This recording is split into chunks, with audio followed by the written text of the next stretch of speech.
Selamat pagi anak-anak. Materi kita hari ini adalah jurnal khusus. Iya, jurnal khusus itu adalah jurnal yang secara khusus digunakan untuk mencatat transaksi sejenis yang terjadi berulang-ulang. Jadi, kalau ada pertanyaan kenapa ada jurnal khusus? Karena ada transaksi sejenis yang terjadi berulang-ulang. Ya, jenis-jenis dari jurnal khusus. Jurnal khusus itu ada 5. Yang pertama adalah jurnal penerimaan kas atau cash receipt journal. Kemudian yang kedua adalah jurnal pengeluaran kas atau cash payment journal. Kemudian yang ketiga adalah jurnal pembelian atau purchase journal. Yang keempat adalah jurnal penjualan atau sales journal. Kemudian yang terakhir adalah jurnal umum atau general journal.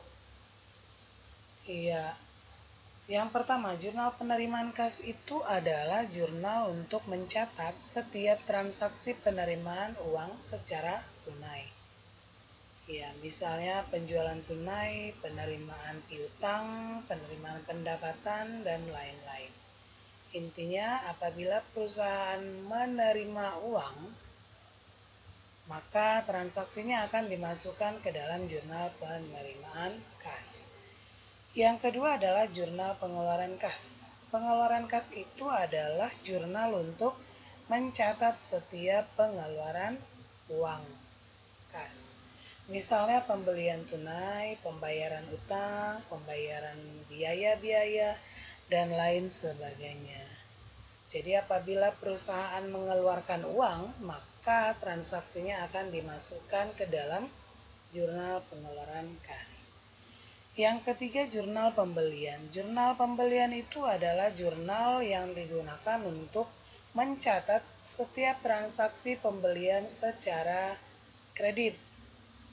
Iya, perlu dicatat pembelian secara kredit. Jadi pembelian secara tunai tidak masuk ke dalam jurnal pembelian. Karena jurnal pembelian khusus untuk yang kredit. Nah, apabila ada pembelian tunai masuknya kemana? Karena pembelian tunai itu transaksinya mengeluarkan uang, maka akan masuk ke dalam jurnal pengeluaran kas. Yang keempat, jurnal penjualan. Jurnal penjualan adalah jurnal yang digunakan untuk mencatat transaksi penjualan secara kredit. Iya, ini hampir sama dengan jurnal pembelian, di mana jurnal penjualan itu hanya mencatat yang penjualan secara kredit. Apabila ada penjualan tunai, jurnalnya akan masuk ke dalam jurnal penerimaan kas. Karena penjualan tunai itu artinya perusahaan dapat uang. Oke, yang terakhir jurnal umum.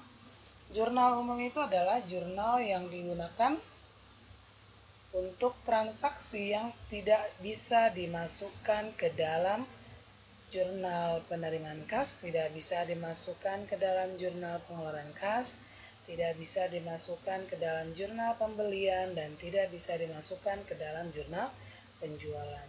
Jadi apabila ada transaksi yang tidak bisa dimasukkan ke poin 1, poin 2, poin 3, dan poin 4, maka transaksinya dimasukkan ke dalam jurnal umum. Contoh transaksinya adalah retur penjualan, retur pembelian, dan memorial.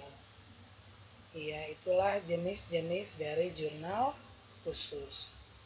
Nah, kemudian format dari jurnal khusus boleh dilihat seperti yang akan Ibu tayangkan ini.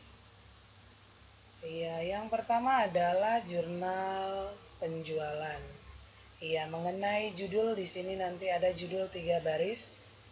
Dan Ibu rasa tidak perlu lagi Ibu ajarin kamu mengenai cara memberikan judul jurnal.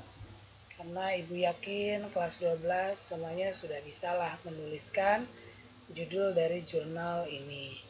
Iya, bentuknya seperti apa?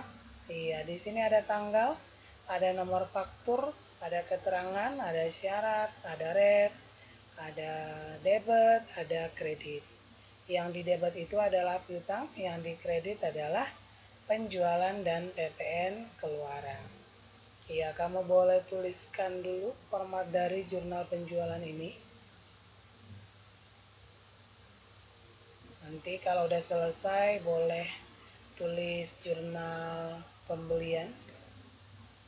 Kemudian tuliskan juga bentuk dari jurnal penerimaan kas. Nanti dikosongkan aja, nggak usah diisi dulu. Jadi dikosongkan seperti ini ya. Kemudian nanti juga kamu tuliskan format dari jurnal pengeluaran kas. Tulis format dari bentuk jurnal umum.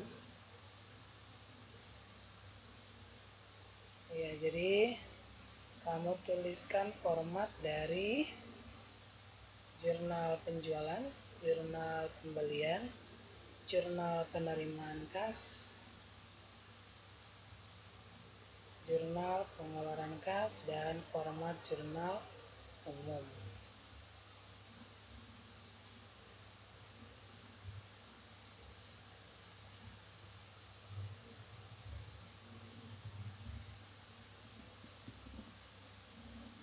Ya, demikian dulu materi kita hari ini tentang jurnal khusus. Selanjutnya kita akan latihan soal membuat jurnal khusus berdasarkan soal yang Ibu sudah kasih ke kamu. Terima kasih.